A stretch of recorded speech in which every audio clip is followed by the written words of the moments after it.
بسم الله الرحمن الرحيم. صلى الله عليك يا أبا عبد الله،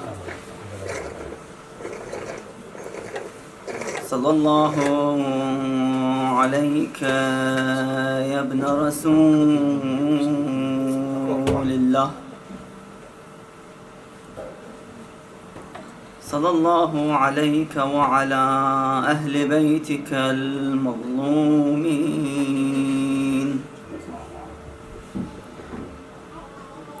يا رحمة الله الواسعة ويا باب نجاة الأمة ويا عبرة كل مؤمن ومؤمنة غريب مظلوم كربلاء، يا ليتنا كنا معكم سادتي فنفوز فوزا عظيما.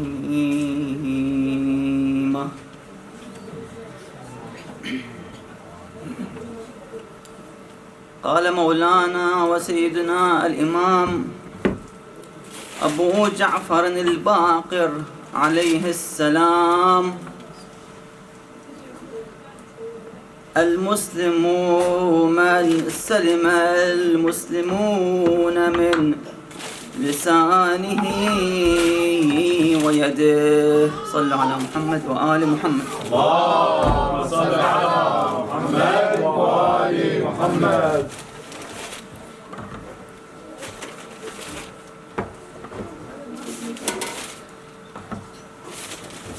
In the recent years,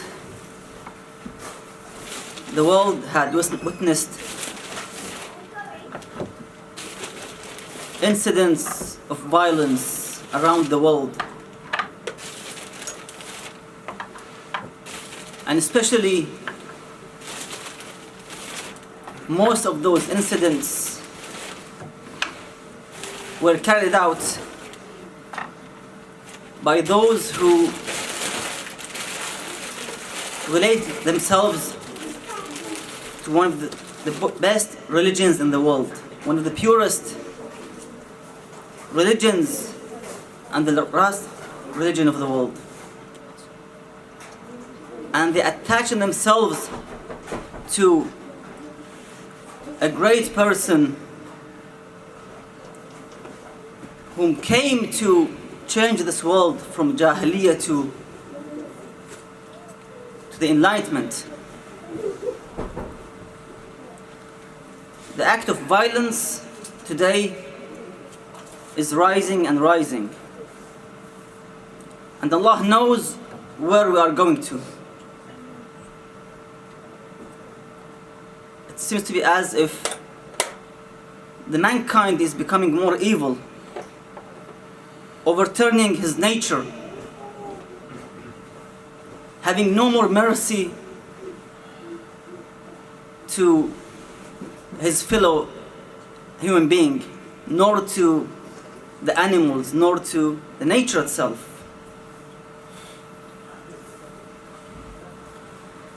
Islam, as a complete religion, encourages peace, non-violence, tranquility and harmony. It calls all the world, all people of the world, not only the Muslims, to enter into peace. ادخلوا في السلم كافة, all people, believers and non-believers. Peace is the best present that a man can offer in this world to his fellow mankind. Because without peace and stability and security, you cannot have a happy life in this world. نعمتان مجهولتان الصحة والأمان, as the saying. Two bounties, two ni'mah and graces which are one or both of them, and sometimes out of reach. The health and the security. You might find somewhere there is health but no security. In some places no health and no security. So there are two ni'mah and bounties and graces from Allah subhanahu wa ta'ala, that if somebody, some society or nation, if they had and attained this ni'mah, security and health, then their life would be in felicity and happiness, and they will have a prosperous life and happy life. Without security, you cannot even take your kids to the school. Without a good health, you cannot actually go and work and join the millions in the markets. Imam al-Baqir salamullah alayh, in his hadith, which I mentioned in the beginning, he says, "Al-Muslimu man salima al-Muslimun min lisanihi wa yadihi." The Muslim is the one who other Muslims, his fellow Muslims, brothers, are safe, secure from his tongue and from his acts of by his hands. So in other words, speech and the acts. The speech might be a person who tries to break a fondness between two people, between two relatives, for example, and gossiping and so forth. And the second one is the act, the actual practical act of distancing people from each other, causing harm to the others. So the Imam salamullah alayh, he says the Muslim, the real Muslim, is this person, is the one who brings peace and harmony to his fellow Muslim with his tongue and with his hands. So he avoids oppression by hand and by tongue, both. ثم قال عليه السلام إن المؤمن من ائتمنه المسلمون على أموالهم وأنفسهم. Who is the mu'min? Who is the pious, the believer? Is the one whom the Muslims would actually trust this person as a trustee. So if they leave their money with that person, with that mu'min, he will actually keep it in a safe place. He won't actually take it from himself and deny that there was a money being given to him by somebody else. And also أنفسهم.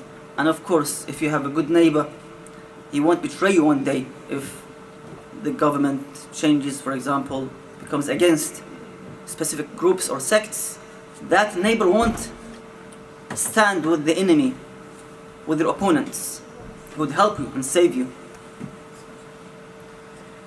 ثم قال عليه السلام المسلم حرام على المسلم أن يظلمه. It's haram for Muslim over the other Muslim. Number one, أن يظلمه. It is haram to oppress one another, to oppress even your children, to oppress even your wife. It doesn't have to be your friends outside at work or in the market, in the business. No, it could be even your children, your brothers, your parents. المسلم حرام على المسلم أن يظلمه, to oppress, أو يخذله, to neglect him in the time of need.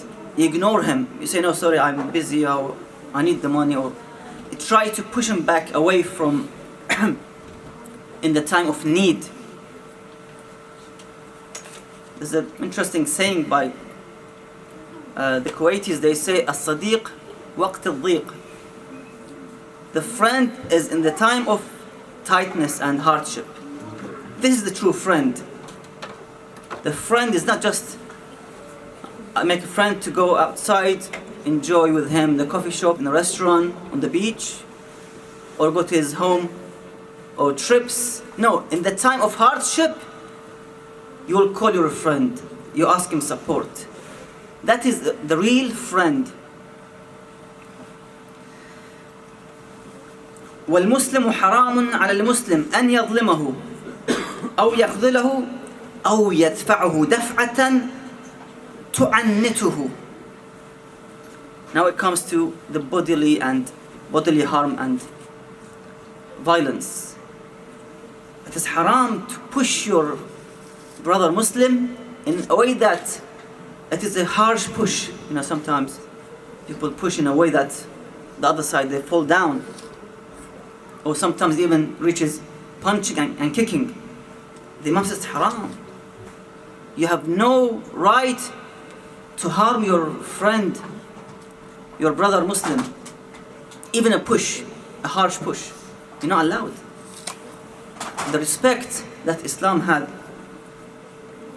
over the Muslims specifically and the humans in general cannot be found anywhere else.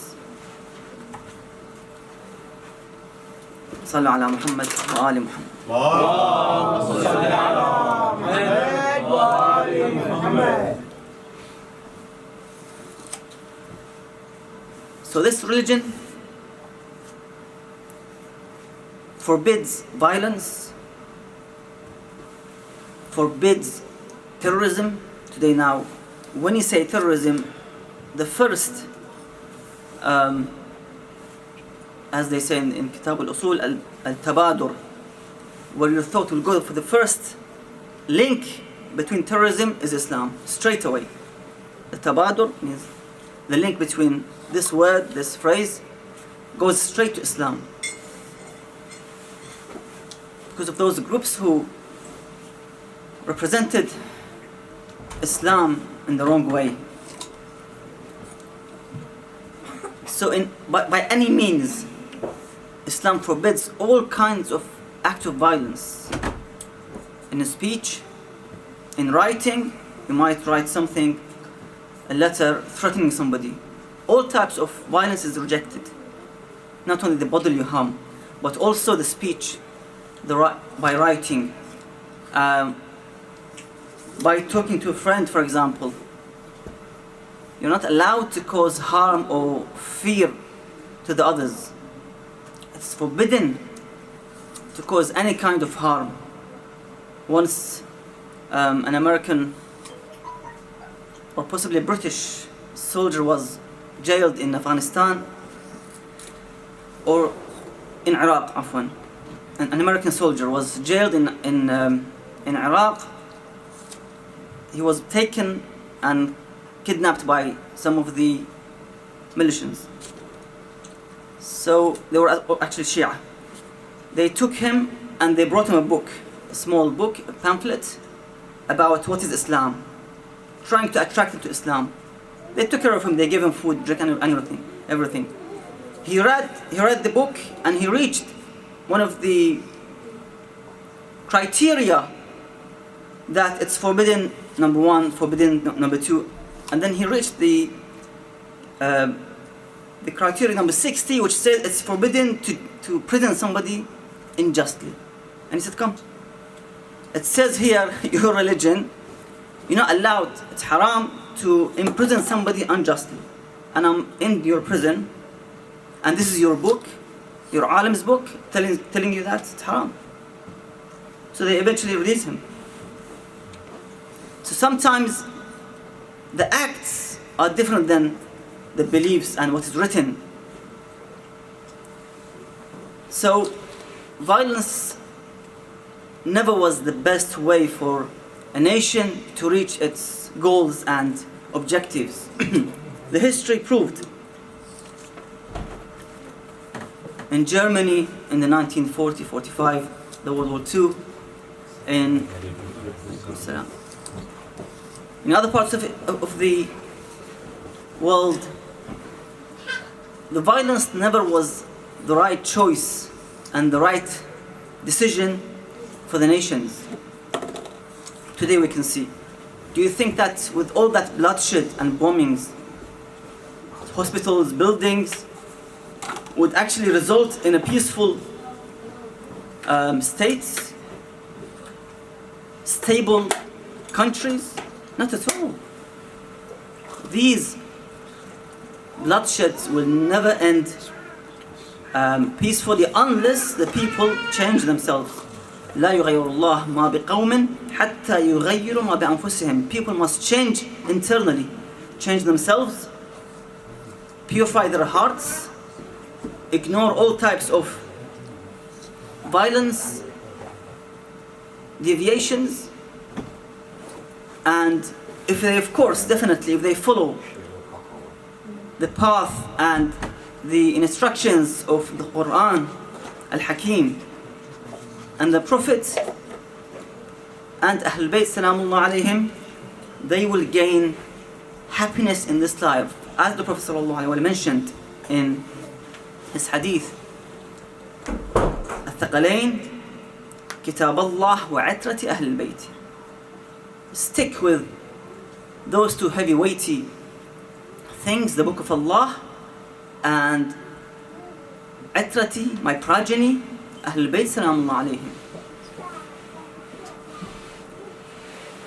فلن يفترقا حتى يردا عليه الحوض. They won't be separated at all. You cannot separate the Quran from Ahlul Bayt.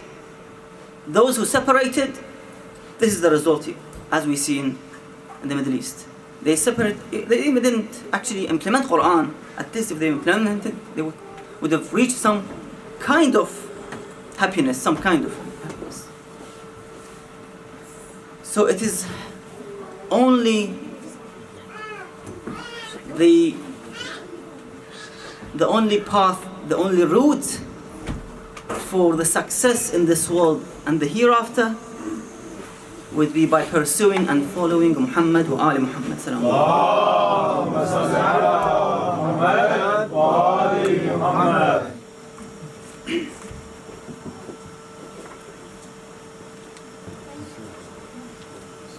The act of violence wasn't something were just made within the recent years. It began from the very first days of the demise of the Prophet sallallahu alaihi wasallam. He departed this life just hours after his departure, or possibly days. They attacked on the door of Fatima sallallahu alaihi. The violence began those days. It wasn't something new. And those people who were in the time of the Prophet sallallahu alaihi wasallam, some of them, they carried hatred inside themselves. We have in the Quran, Al-Munafiqun, Surah Al-Munafiqun, إذا جاءك المنافقون قالوا نشهد إنك لرسول الله والله يشهد إنك لرسوله. We know that you're the prophets, but they're munafiqeen. Munafiq, the hypocrite, is the one who conceals the disbelief, but he shows that he's a believer. That's the munafiq. Munafiq is the one who shows the belief. He comes, he prays jama'ah, he attends the masjid, he reads the Quran, maybe he lectures as well, but internally he's corrupt. Internally he doesn't believe in such aqaid and beliefs. Now, one of the types of violence that we can mention now is in the time of the Prophet sallallahu alaihi wasallam, when he was still alive. You could see that some people